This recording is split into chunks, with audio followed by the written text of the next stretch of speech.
Ya tapi dari kejadian ini, dari cerita ini, kita akhirnya tahu bahwa ternyata yang radikal itu nggak cuma pendukung Rizik. Sebagian pendukung Ahok juga ada yang radikal gitu ya.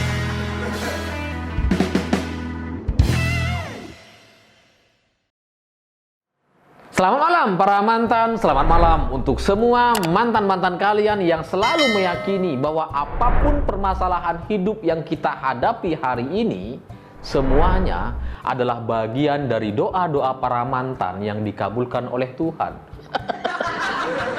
Seolah-olah kalau kita sakit, kena musibah dan sebagainya, seolah-olah Tuhan sedang mengabulkan salah satu doa para mantan. Nah, cerita-cerita semacam itu menurut saya itu mirip sekali dengan cerita sebagian pendukung Ahok hari ini yang selalu mengait-ngaitkan semua kejadian dan peristiwa yang ada di negeri ini dengan sumpah Ahok di masa lalu.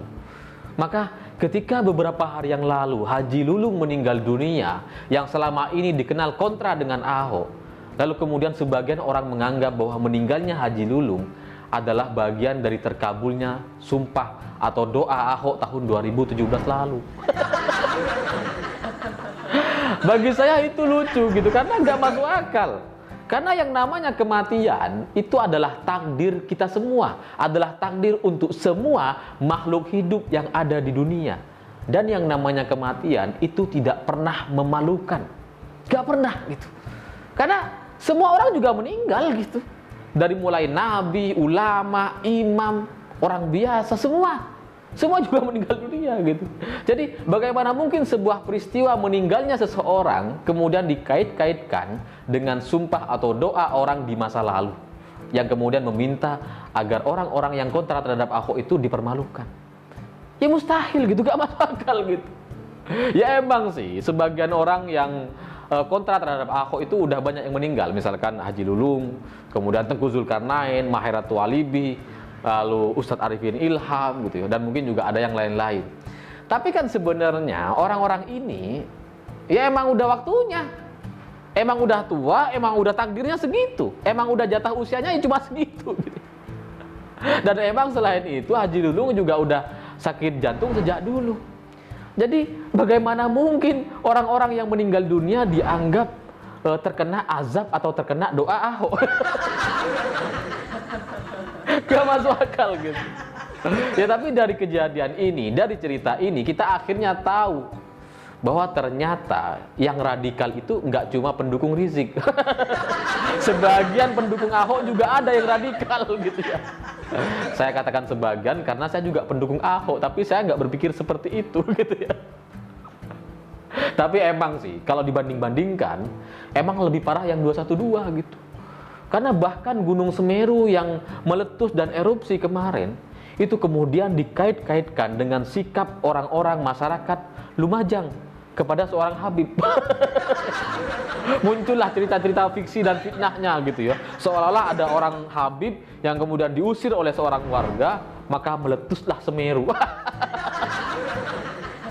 Cerita ini disampaikan di Senayan di forum yang sangat resmi dan serius. Tapi kok kedengarannya lucu banget gitu ya. Karena setahu kita yang namanya Gunung Semeru itu sejak dulu, sejak bertahun-tahun yang lalu, berpuluh tahun yang lalu, itu udah sering erupsi. Gak cuma kali ini gitu. Maka mustahil kalau kemudian dianggap meletusnya Gunung Semeru itu gara-gara masyarakat, sikap masyarakat Lumajang kepada seorang Habib yang diusir atau dikeluarkan dari rumahnya. Yang sebenarnya itu juga hoax gitu ya, bukan diusir sebenarnya, emang sudah di waktunya keluar, emang sudah kontraknya selesai gitu ya. Nah tapi ngomong-ngomong soal doa Ahok yang meminta, yang berharap atau menyumpahkan bahwa semua orang yang menzolimi dia itu satu persatu akan dipermalukan, mungkin memang ada gitu. Salah satunya adalah Rizik dan Munarman. Ada memang kayaknya gitu, karena Rizik ini ketika Ahok itu lagi di sidang, Rizik meminta agar Ahok segera ditangkap dan segera dipenjara karena takut kabur katanya. Sementara kenyataannya yang kabur adalah Rizik. Sampai 3 tahun gitu.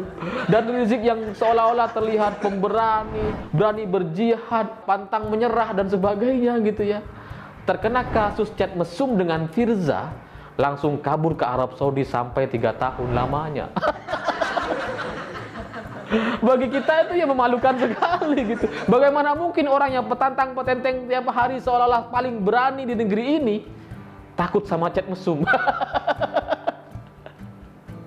Udah gitu telah pulang dikiranya aman, masuk juga penjara dia. Itu malu-maluin emang. Nah, yang itu saya setuju. Mungkin emang itu adalah bagian dari doa Ahok yang dikabulkan oleh Tuhan. Atau orang lainnya mungkin juga Munarman gitu ya. Munarman juga sama, yang petantang petenteng, sok-sokan gitu, begitu arogan gitu. Tapi ketika ditangkap, dia masih mikirin sendal. Itu lucu banget gitu. Satu persatu dipermalukan, setuju saya itu. Nah, cuman masalahnya lagi, orang-orang ini, orang-orang seperti Rizik dan Munarman, dosanya kan nggak cuma sama Ahok. Yang mereka hujat itu banyak, mulai dari Pak Jokowi, Ibu Megawati, almarhum Gus Dur, semua pernah dihujat sama Rizik. Dan kita tidak pernah tahu doa apa yang disampaikan oleh Pak Jokowi, Ibu Mega, dan Gus Dur terhadap Rizik dan Munarman. Kita nggak tahu gitu. Yang kita tahu cuma doanya Ahok. Ya, jadi bisa saja semua kejadian yang menimpa Rizik dan Munarman hari ini itu nggak cuma karena doa Ahok, tapi juga doa orang-orang lain yang pernah dizolimi oleh Rizik dan Munarman. Ya, katakanlah dalam bahasa sederhananya tuh ya akumulasi lah. Karena terlalu banyak doa orang yang dizolimi, akhirnya terkabul juga orang-orang ini, masuk penjara semuanya.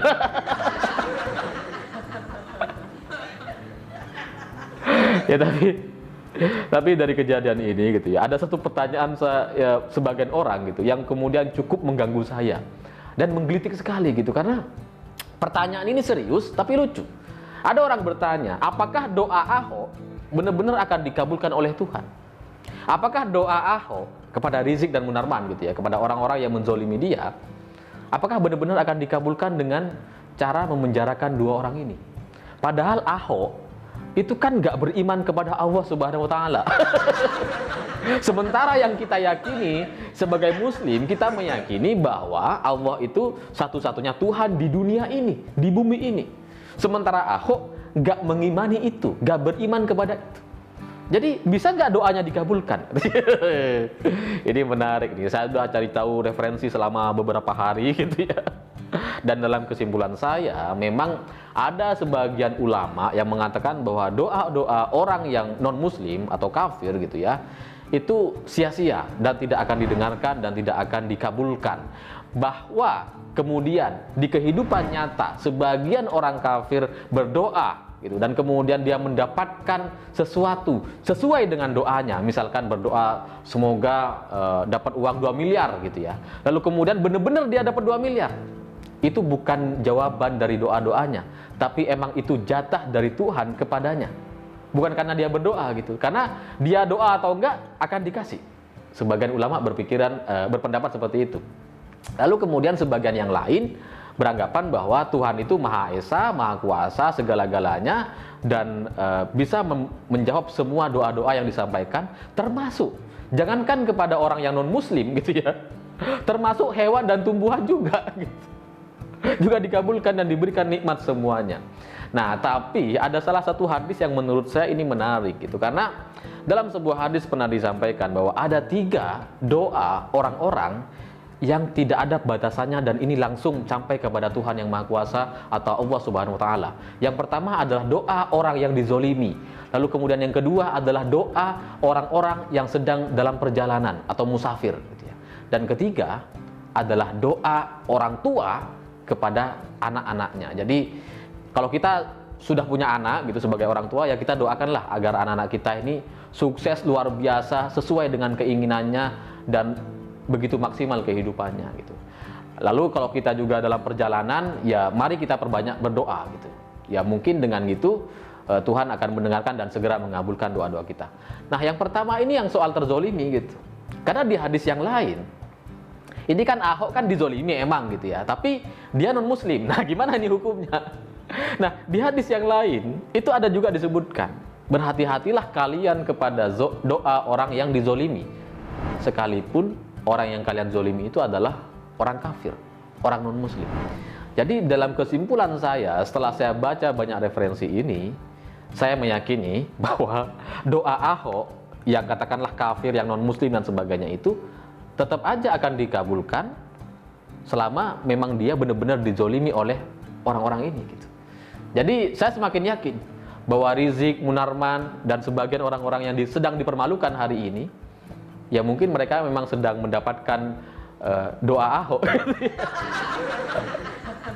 Mungkin juga Pak Wapres gitu ya, Wapres Ma'ruf Amin, mungkin juga sama gitu.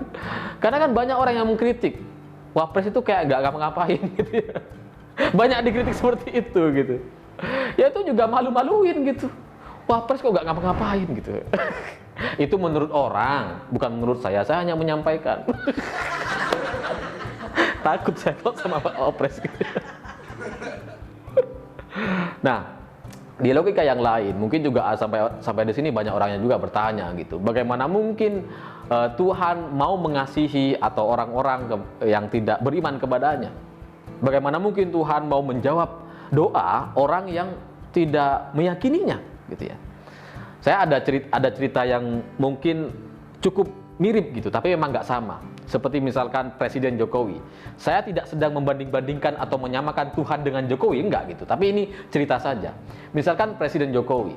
Di Indonesia hari ini, itu kan banyak tuh orang-orang yang anti pemerintah gitu ya, pro khilafah, yang anti demokrasi, anti dengan Jokowi, benci banget dengan Jokowi gitu ya. Ya tapi pada akhirnya semua orang-orang ini adalah warga negara Indonesia. Nah sama, seperti Tuhan dengan manusia gitu. Kita dengan Ahok itu sama, beda agama tapi sama-sama manusia gitu ya. Lalu kemudian kalau orang-orang pro khilafah yang anti Pancasila, anti demokrasi, anti Jokowi di Indonesia, apakah kalau mereka dapatkan BLT gitu ya, kalau mereka masuk dalam daftar BLT, kalau ketahuan mereka pro khilafah, apakah BLT-nya akan ditarik? Ya enggak. Karena BLT atau bantuan subsidi itu ya untuk semua masyarakat Indonesia, apapun kepercayaannya, apapun keyakinan politiknya. Nah, kalau Presiden Indonesia saja, seorang presiden yang sebenarnya sama-sama manusianya seperti kita semua, bisa sebijaksana itu, yang bisa memberikan bantuan kepada semuanya, termasuk kepada para pembencinya gitu ya. Apalagi Tuhan semesta alam, Allah Subhanahu wa Ta'ala. Ya pasti lebih bijak, pasti lebih segala-galanya dari seorang presiden gitu. Ya sama seperti ini menurut saya gitu. Jadi meskipun Ahok itu non muslim, di luar keyakinan kita gitu ya, tapi kalau berdoa ya pasti juga dikabulkan. Makanya kita harus hati-hati. Dalam Islam kita diajari untuk bersikap baik kepada siapapun, tidak hanya kepada Tuhan gitu ya, tapi juga kepada sesama manusia dan juga kepada hewan dan tumbuhan. Karena semua kita makhluk hidup yang ada di dunia ini semuanya ya sama-sama makhluk ciptaannya. Dan jangankan kepada umat Kristen atau Hindu, Buddha dan sebagainya gitu. Bahkan kepada babi yang jelas-jelas diharamkan gitu ya. Babi itu masih bahagia loh. Kan kalian lihat, banyak babi yang seneng lari-lari gitu, bahagia hidupnya gitu. Tetap diberikan kebahagiaan. Padahal diharamkan itu sama kita gitu. Anjing juga sama. Jadi binatang-binatang lain yang najis dan sebagainya gitu ya, tetap aja diberikan nikmat kebahagiaan, nikmat kesempurnaan hidup gitu. Nah, apalagi Ahok yang statusnya sama dengan kita, sama-sama manusia. Jadi, saya pikir itu. Terima kasih sudah menonton. Begitulah kura-kura.